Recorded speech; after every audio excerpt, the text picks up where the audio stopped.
zeggen laat het los, maar wat als het me vasthoudt en nog sterker dan me is, zover ik het ook van me afhoud. En niets met mij nog trots, want ik doe het elke dag fout. Zit gevangen in die cyclus en er is het elke dag koud. Mijn hart dat klopt nog wel, maar het klopt alleen voor jou.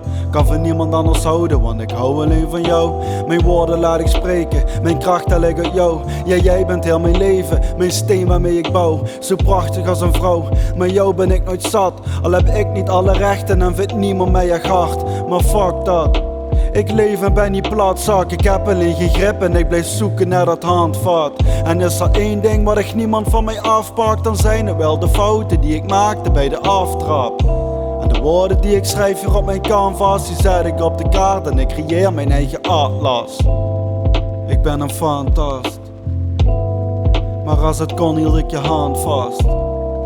Voor jou kom ik van de bank af en kom ik in beweging en reis ik het hele land af. Ja, het is alles of niets. Muziek, dat is de liefde uit mijn hart op de beat.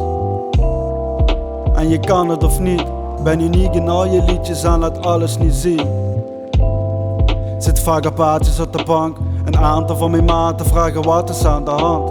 Ik geef alleen geen antwoord, dat vind ik een beter plan. Zo leef ik heel de dag door, ben niet eens meer in balans. Muziek houdt mij nog staande, zonder dat was er geen plan. De woorden die mij dragen hebben steeds een sterke kant. De schetsen worden sterker, de pen vast in mijn hand. Ben altijd één met woorden en als mijn pen niet valt dan schrijf ik met vingers nog wat letters op het raam. Als ik mijn adem uitblaas, maar hoe lang blijven ze staan?